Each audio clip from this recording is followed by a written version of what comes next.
first episode of the 1964 TR4 on the Beauties channel. And if you wonder what's happening, in 1 kilometer, keep right. Yeah, we're keeping right. We are going on a trip to the machine shop, which is probably 45 minutes away from me. So we're going to pick up the crankshaft, which is ready now, and we're gonna drop off the head because we have the valves and the hardened seats now, so we can give that to the machine shop so they can install them for us, so they can install the hardened seats and lap the valves. So that's what we're gonna do, and once we get home we're gonna start the assembling of the engine, which is pretty exciting. So let me do the trip quickly, and once we get home we're gonna get crack-a-lacking. So stay tuned. And this, by the way, is what the weather looks like today. It is foggy and it is but it is well, you can't really see. But you can see flashing there. It's 0 degrees. It's not that cold. That's Celsius, of course. So we are pretty good.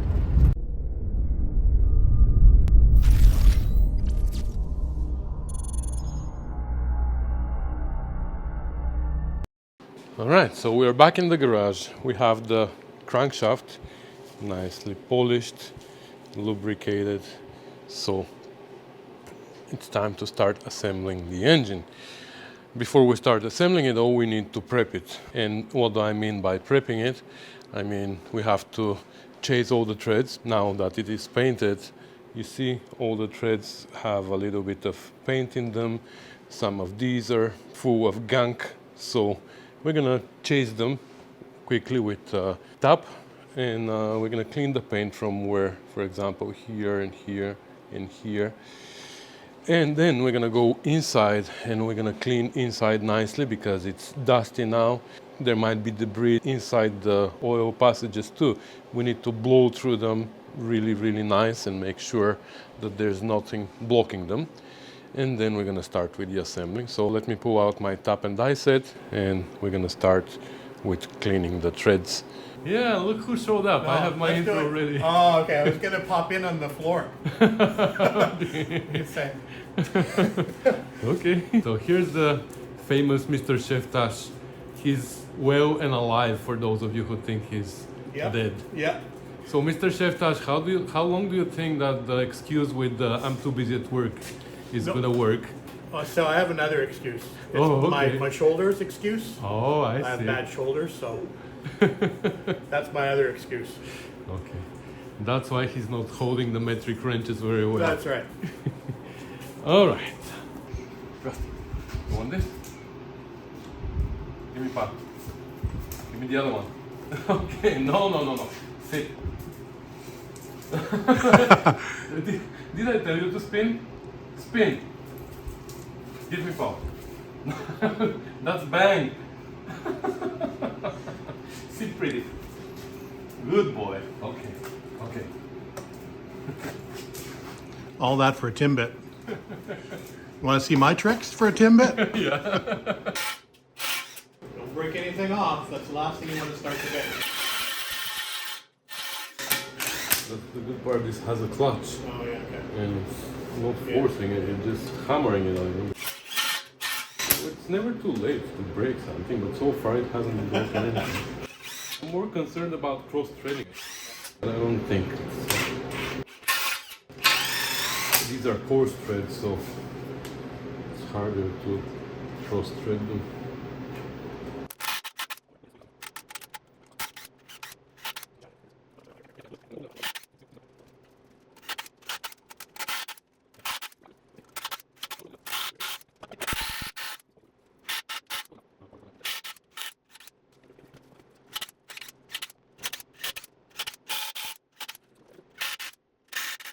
Alright, so all the holes are chased and I cleaned all the surfaces from overspray.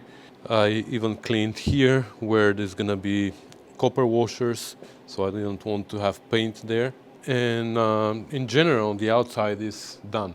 Oh, here I have to do something. So what I didn't do here is I didn't mask the area where the gasket for the water pump goes. So now I have to pull out a gasket from here, from the kit, and I'm gonna draw it. I don't know where the gasket is. We're gonna find it here. and we're gonna draw it here, and then we're gonna clean the paint around here. We're gonna see how. And next we're gonna start cleaning the engine inside. Let me turn the light on. So we're gonna take a wire wheel again, this one, and we're gonna go over everywhere where we can, and especially here where the liners go, because that's important area. We want it to seal nicely there. Well, it seals on the other side. I'll show you where the figure 8 gasket goes. But even here we want it to be nice and clean. So I'm gonna go and wire wheel this area. And at the end we're gonna blow everything, especially the oil gallery. We want to blow inside and make sure that nothing is remaining inside, because we don't want to block our oil passages. Okay, just wanted to show you something interesting here. So this is how the oil pump goes, right? Water pump. The water pump, yeah. Like this. I couldn't figure out for a moment. So this is how the water pump goes, and this is the area that needs to be sealed. Here there's nothing. You have machine surface here and here just so you can align it nicely, but there's no water traveling here. But they give you a gasket that covers the whole area. The gasket should be only here. I'm gonna mark it, but I'm not gonna go all the way. Just gonna clean here this area, and that's it. Here, well, the thickness of the layer of the paint is gonna bend my pump. Let's clean that too. You can do that while you work on something else. All right. Oh, you're working in video now, so. So it'll be good. Be on my best behavior. Yep.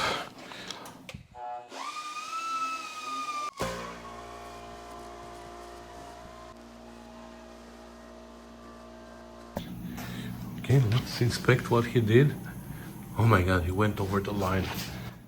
Well, I had to get rid of the line, so I taped outside the line to get rid of your line. So it's right up to the line. Okay, where's the pump? Oh, jeez. We have lots of room here. Oh, no, it's gonna be seen. Oh my God. Thank you. Okay, so while he cleaned here, I cleaned the main bearing cups a little bit inside where the bearings are gonna go. And this surface, because if we have any rust here or debris, it's gonna be a problem when we close it. Also here where the thrust bearings go, all these surfaces need to be perfectly clean. So I did that, and now I'm gonna go inside and clean the engine wherever I can, and then we're gonna start with the assembly. Do something productive again in this video.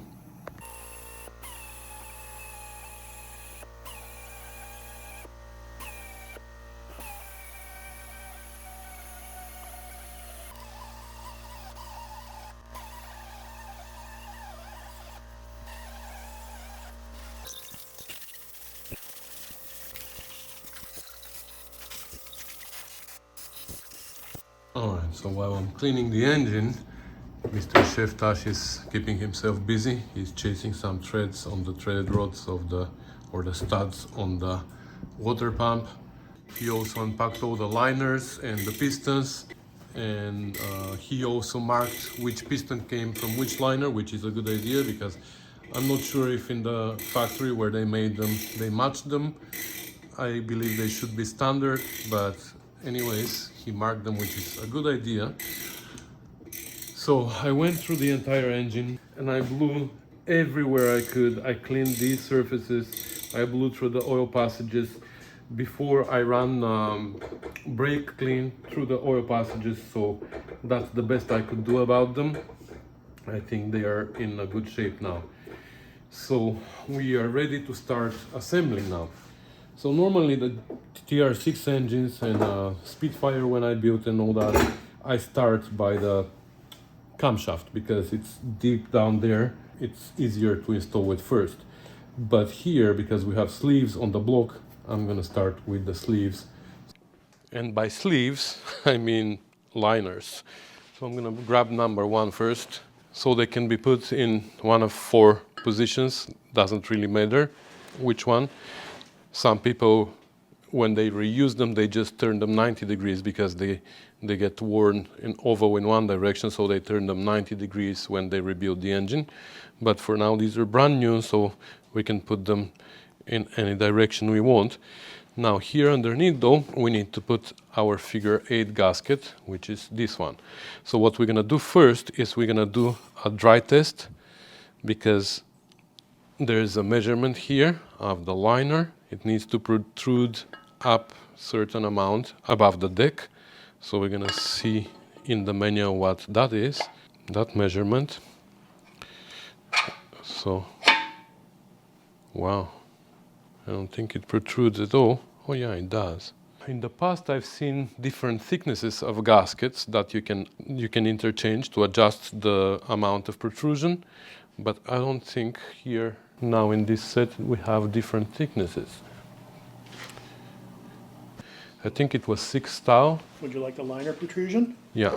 So liner protrusion, Was- 0.003 to 0.005. So 3 to 5 thou. Let me put the second one. So that's number 2. He marked here. So actually, let's put them all first. And you know what else you can find? Oh, you see, now you can assist me with those things. The length of the studs, because there are all kinds of different studs here. So we can put them in place now to hold our liners. So let me put the other 2 as well. This is number 3. So like I said, this is just a dry test. Later we're gonna take them out and we're gonna install them with gasket maker 2 and number 4.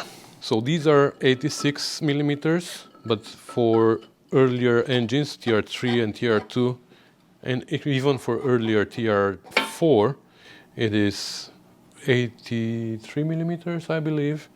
But there's also some aftermarket liners that are 87. Some people say that the aftermarket ones, they're too thin because the OD remains the same, but the ID is bigger. So they become too thin and they lead to overheating because now there's not much material between the cylinder and the water jacket. All right, thank you. So here we have different lengths of the studs. David found them for me, so I have to find the studs now. Page here outlining all of the stud sizes and locations. So we're going to follow that. So I'll just divide them. I believe there are 3 different lengths. Okay, so the long ones are 2 different lengths. So I'm gonna call them long and medium. And the short ones So there's a, are 1 length. Oh, short ones are also 2 different lengths. And I have a new one somewhere. So 5-inch, I have 3 of these. yes, so 5-inch is, well, First, third, and fifth on this side. yeah. So that's 5, and that's 5. Right. There's 9-inch. Yeah, on this side, the 2 in between Yep. the other ones. Okay, we're gonna tighten them later. We're gonna put them down later. 5 and 5/8. Okay, how many of these do I have? 2? 5 and 5/8. 1, 2. First and third. Okay, I'll put the third. Yep. The first, I'm gonna have to dig into the boxes because I have a new one for here. Okay. And then 9.5 or 9.25. What were these? So 10 is 9.5. So that's number 9.5. Yeah. Second and fourth. Yeah. And what am I missing? What's number 10? So number 10 is 5.5. This one and this one are 5 and 5/8. This is 5.5. Okay. 5.5. So this goes here. The other 5 and 5/8, it's in my boxes. Okay. Okay, I'll go dig it out.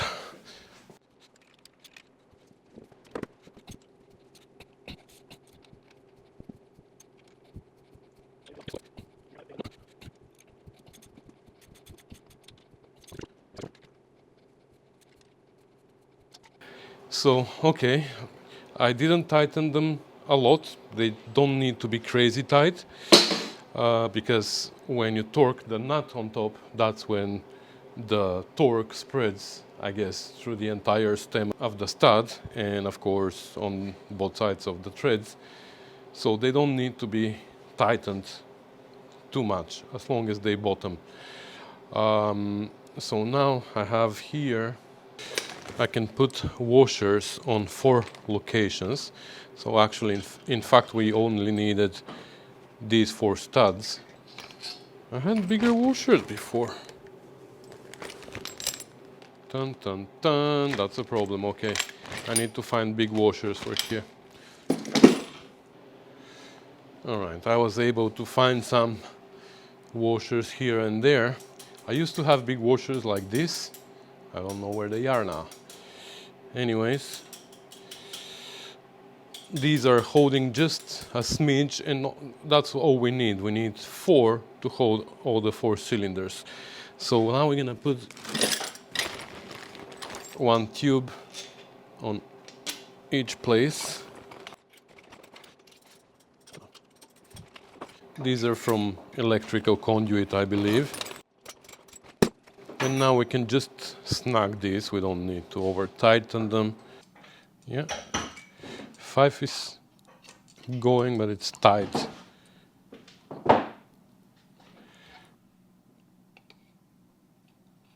So it is probably 4, which is good. So this protrusion here is required, so when you torque it, you make sure that you compress the figure 8 gasket underneath. And then that's my guess. I'm not sure, but that's my guess that when the figure 8 gasket compresses, everything is gonna be level here. So it's good. 5 goes in, but it's pretty tight, which is good. So we need to be between 3 and 5, right? Okay, in this case, we can take them out again now, and we can put the gasket maker there, and then we're gonna fasten them again in the same way, so they can stay until we start installing the pistons. And then we're gonna start building it from the bottom up. Yeah. Okay, so I put gasket maker down there on the surface, and I put gasket maker on both sides of the figure 8 gasket. So David now is gonna drop it in.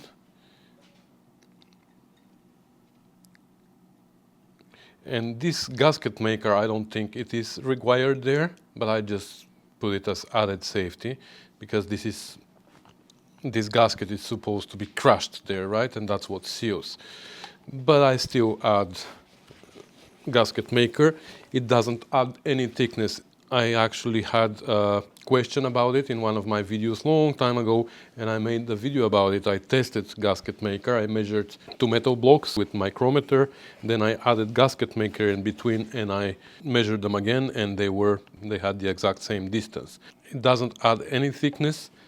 It just fills up gaps, I guess, or microscopic pits. I'm even gonna put a little bit here now, because that's what I'm used to, putting gasket maker on 4 surfaces. Well, I used to add here too, but that's for sure, it's not sealing there. So that's number 1, that's how I had them before, with the numbers forward. So I'm gonna put them the same way, because that's how we measured them.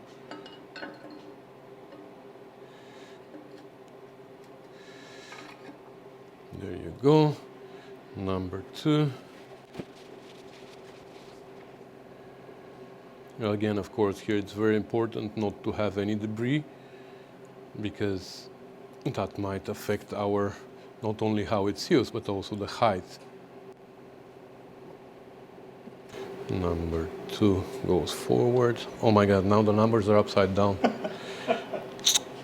Oh, David. It's okay, I can still read them through though.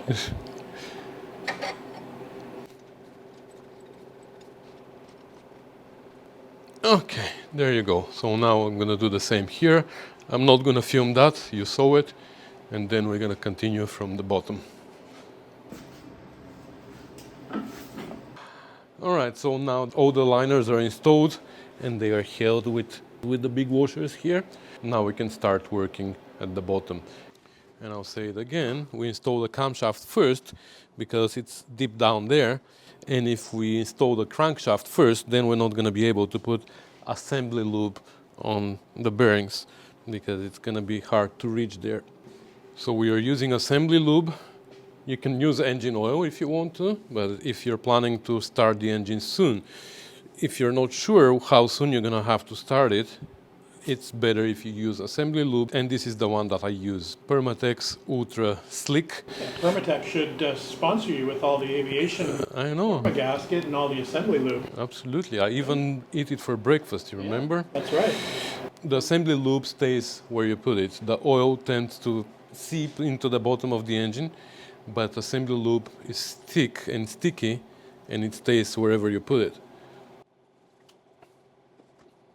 You're gonna be generous with it. There's no such thing as too much assembly lube. If it's too much, it's just gonna go out. I can't. You see, it's hard to put it there. So I'm just gonna put it on my finger. And of course, we're gonna put on the actual camshaft too.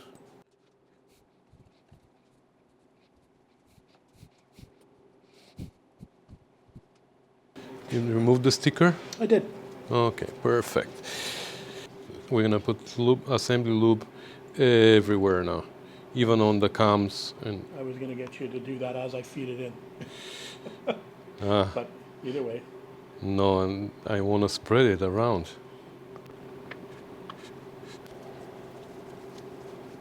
Yep. Nice and sticky. Okay, now David is gonna put it in. Ready? Yeah.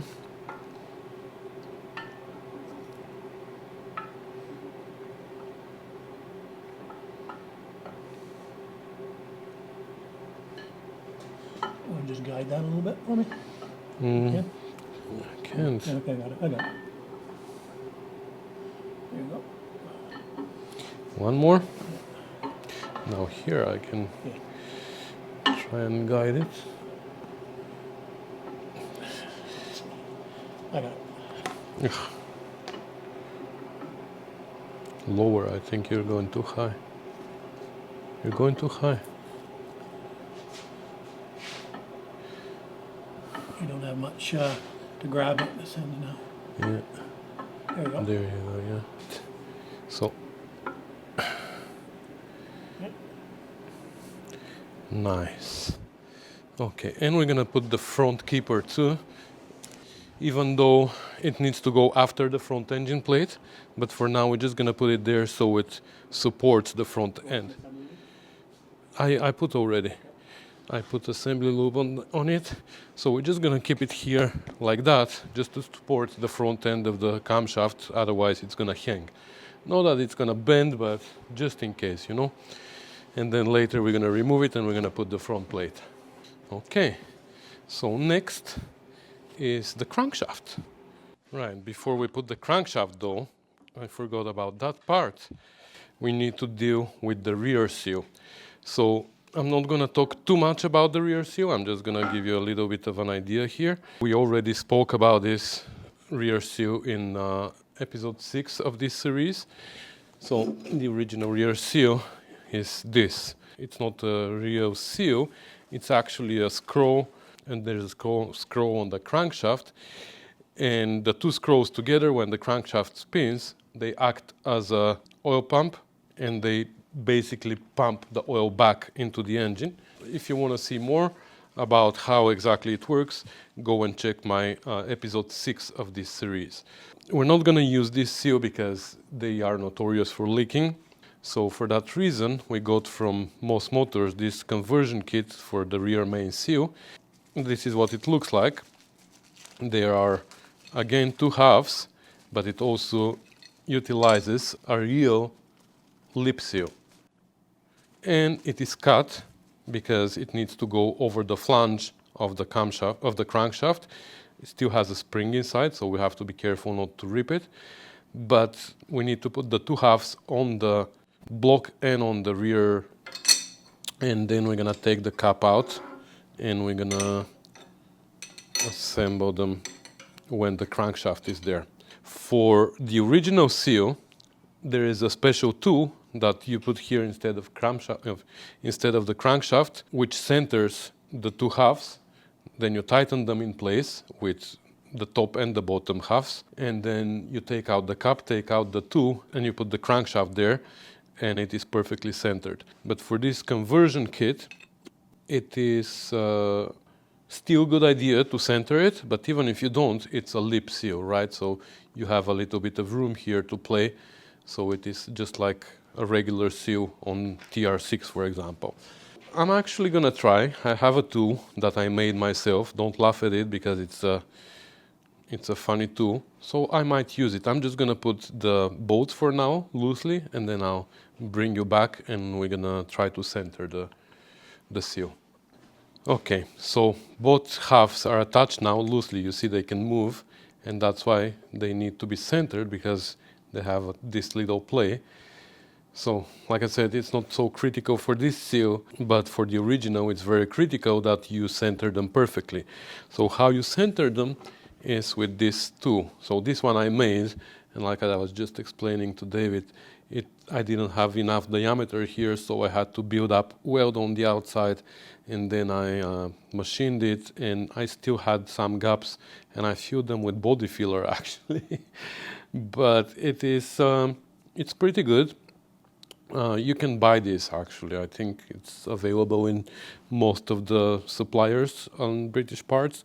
How it is constructed, their measurement in the manual, this diameter is equal to this diameter here of the main bearing without the bearing, of course, and the bigger diameter equals the diameter between the two halves.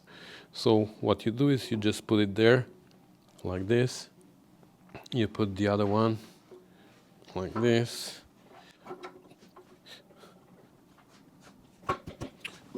then you put the bolts. Now we can press the two halves together and tighten all these bolts.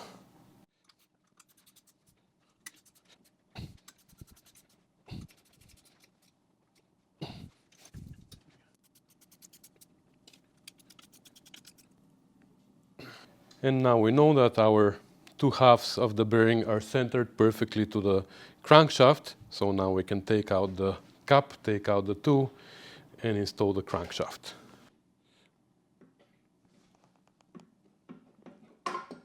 There you go. Here, David even found a picture for you for the mandrel. These are the dimensions. Yeah, that's the tool installed, etc., etc. Next, we're gonna get the crankshaft ready for the assembling. And what we need to get ready is, first of all, we're gonna wipe it from whatever oil they put. It's not bad, but we're gonna put our own assembly lube, and we're gonna blow through all these holes, because if you've watched the previous video where we've done the cam bearings, now this is the same here. We have oil passages through the crankshaft that allow oil to travel from the main journals to the pins for the connecting rods, because otherwise what is going to supply oil there, right?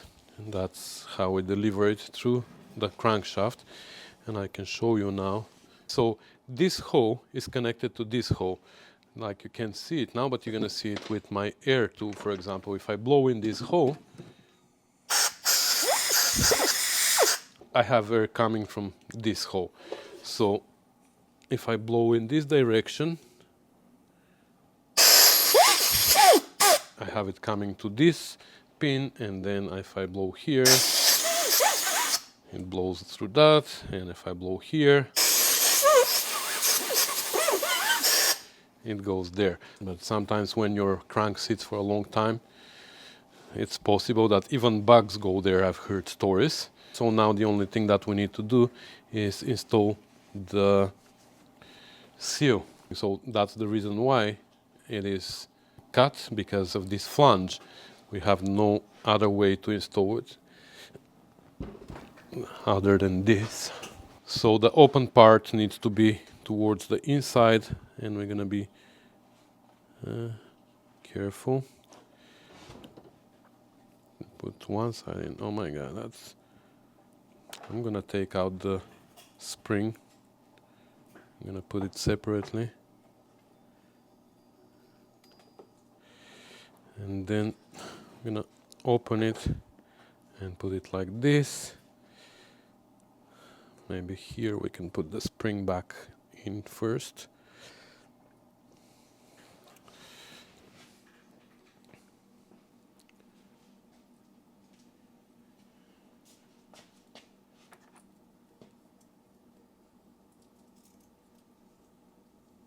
Okay, so the spring is back in and we put it here. So this type of seal doesn't require machining. There's some other conversion kits that require machining here. You need to machine your shaft to a certain diameter, get rid of the screw, which is more work than what you need. This type of seal doesn't require this. It seals right where this flat part of the shaft is. So now we can put it in the engine block, but we need to make sure that this cut is at the top. We want it to be at the top of the, we don't want it to be at the bottom, because even though it's going to be compressed, still there's possibility that oil is going to leak. So we're going to put it at the top, which now in this case is at the bottom because our engine is upside down. So I'm going to put the cut where this dowel is. So that's going to tell me exactly where the cut is, right? Before we bring it in though, we're going to have to put on the bearings. And about the bearings, if you watched how I measured everything, I needed standard bearings for the crankshaft, for the main, and then for the connecting rod bearings. But when I took the crankshaft to the machine shop, they measured it there and they recommended going one size over. So I agreed with them and I ordered 10 under for the main bearings and 20 under for the pins. That's how we're doing it now. So this is 10 for the main bearings. So we're gonna install them here dry. We're just gonna clean. So I used to put assembly lube on the outside, which apparently is wrong. Shouldn't do that. We're gonna clean the back of this one as well, not only from lube, but from any particles, debris, whatever. And it has this little tab here that needs to match a tab in the block, which also ensures that the opening on the bearing, this opening matches the opening on the block, because that's how oil gets delivered to the main bearing and from here to the pin.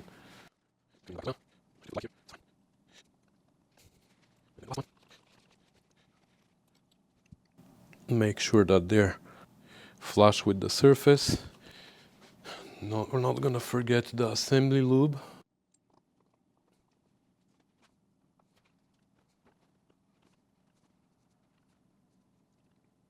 Okay, so now I put some assembly lube on the main journals of the crankshaft too, and remember the dowel on this side matches my cut, so I'm gonna put the dowel down.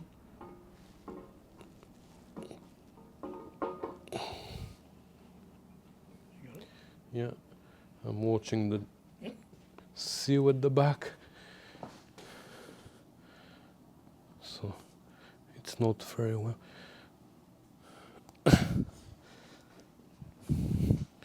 Okay, now the seal went in perfectly. Okay, so now we have to deal with the end plate too. So for the thrust washers, I bought standard and 05, I believe, just in case I need to play with them. So I'm gonna assemble it now with standard, and then we're gonna check it and we will see if we need to change them. Yeah, I'm gonna assemble the front and the rear cups. Now there's something very important here that you need to see. You see this bolt goes through in this channel. So this channel is to seal later. So if your bolts are a little bit too long, they might block this channel completely, which is not bad, but you need to be aware of that, because later we're going to put felt in this channel, and if the bolt is blocking the channel, we're not going to be able to go all the way down. In this case, we are fine.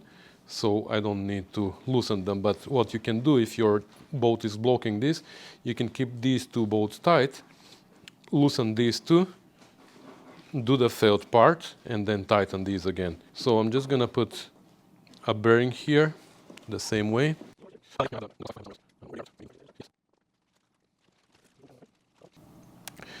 So we're gonna assemble this one now.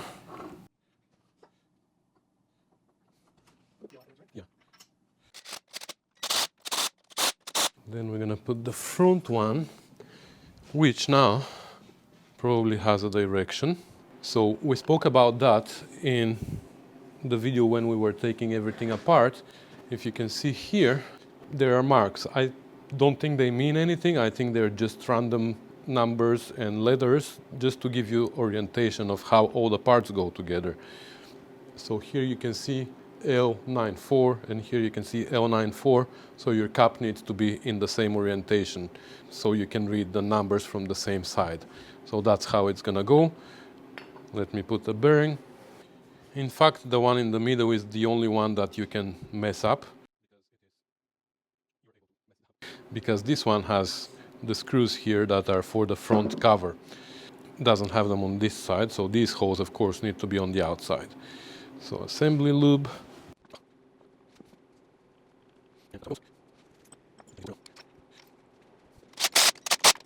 Okay.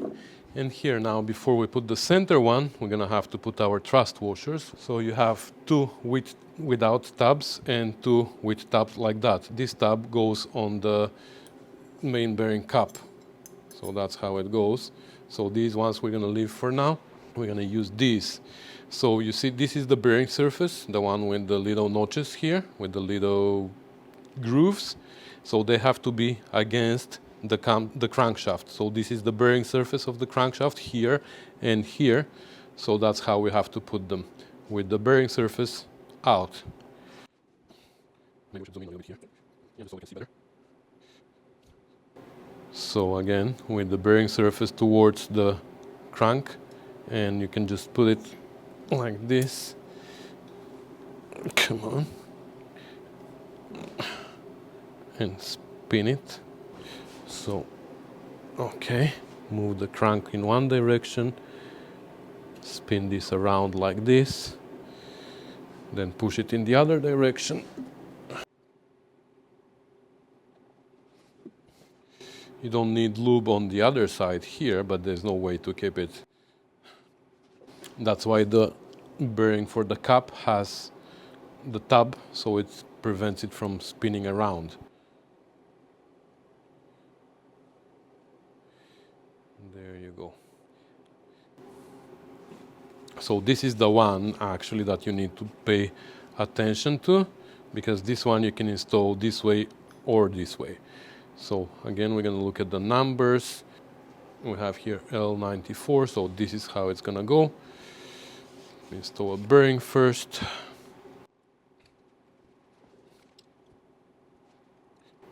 The other way to tell is that these two tabs need to match, that one and this one.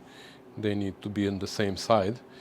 So here we don't need lube in the back, so we're gonna put it like that and then we're gonna lube them. Oops. So again, with the bearing surface out.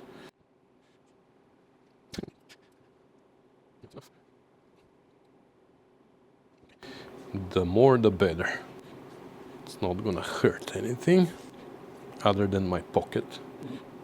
Okay, so again, we're gonna double check. So the tab is on this side, so it should be like this, but yeah, L94, that's the direction.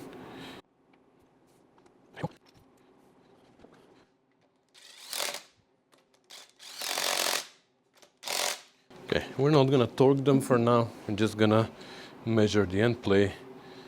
They are tight enough. So let me zero it here. Actually, for this, it's 004 to 006. Okay, so it's perfect because we are 4. We are at 4 here. 4 to 6. Okay, so it's different than TR6. I think on the TR6 it's 6 to 8. Correct. But here we're at exactly 4. Perfect. So it's perfect. We don't need to do anything. We're just gonna torque this now before we forget, and then we're gonna deal with the rear seal and the sealing block here. Not the rear seal, the rear cap.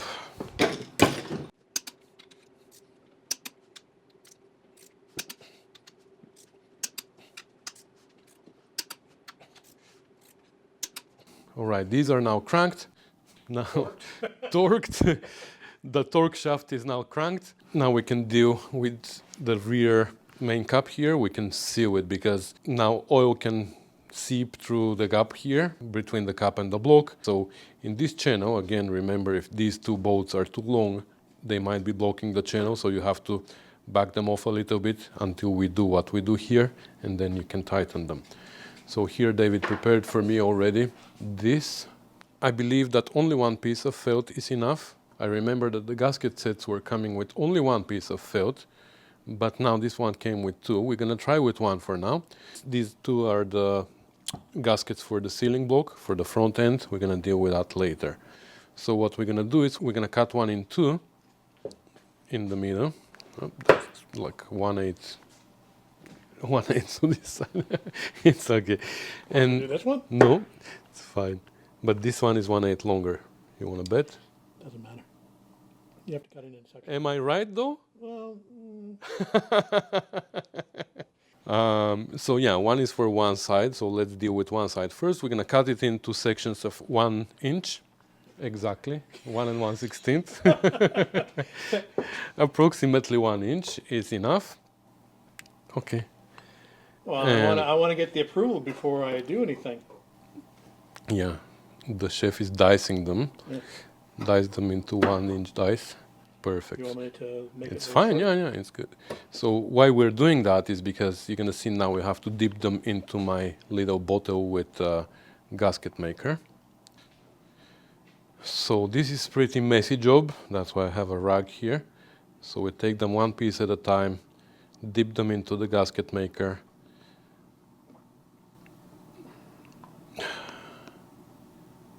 And shove them down the hole there. With something. And that's why you want them to be in small pieces, because it's easier. Okay. And push it as hard as you can. I'm gonna make sure that we go past that little bolt. So let me see how deep my thing is. Yeah, we are past it. So this here should be enough for one side. It's way too much.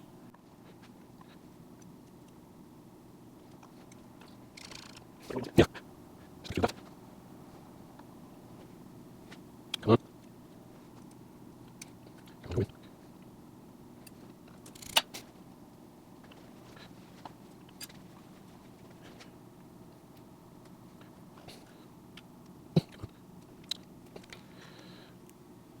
Yeah, we're gonna have just enough.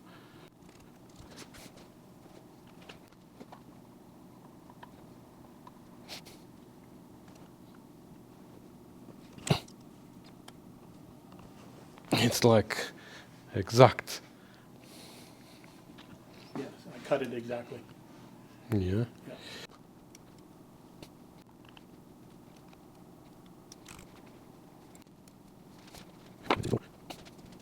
Well, that's how much it goes. The other one I was able to compact more. Okay, so push it down and cut the excess.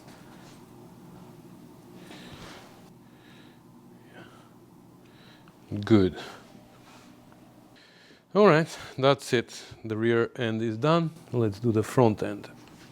All right, so next we're gonna install the sealing block, and you can see here that somebody, when they tightened the oil sump, used a very long screw which went through and poked on the other side here, which is fine. That I'm not gonna deal with that because we have room for this little dimple here, so it's gonna go all the way through. I already made sure that the threads here are still good, because sometimes people over torque these, especially because that's where the timing cover goes, and it often leaks from the bottom, and they just try to snug a little bit the bolts, and they just ruin the threads here. In this case, they're still good. This threaded hole is still good, so we can assemble it. That's how it goes. The thing is, now with these gaskets, they're really tricky to install. They are obviously tighter than the space that we have there, and on the other hand, they need to be tight. So I'm gonna keep them on one side without gasket maker so they don't slip much. But on the other side, on the outside, I'm gonna put gasket maker. See, this one is a little bit too big. I was just telling David that every time I used to put these, before I needed to trim them a little bit because they just don't fit. It looks like this one doesn't fit very well. Yeah. I'm actually going to put gasket maker only on the metal here on the side so they can slide down. You're looking for the cheese-headed screws? Yes.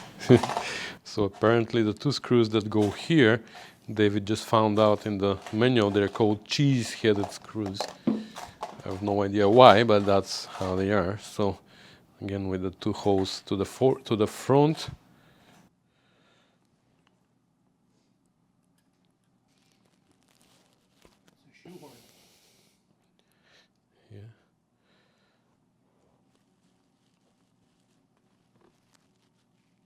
Yeah.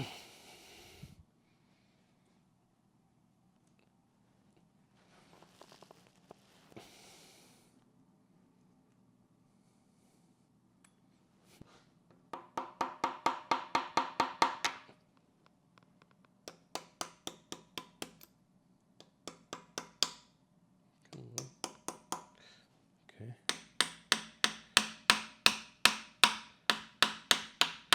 Why is it going forward?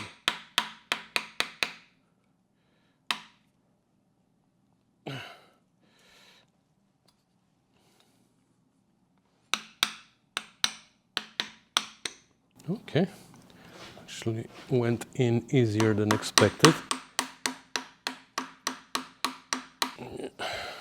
So this is a very important moment now when you torque these screws, the cheese-headed screws. There are no washers with them. Yeah, there's no, like I can see the marks here. There were no. So when you tighten this, you need to make sure that your block is flush with this front surface. Otherwise your gasket is not going to seal properly. And they can move, like the block can move a little bit. So straight edge here, and you see I have a big gap.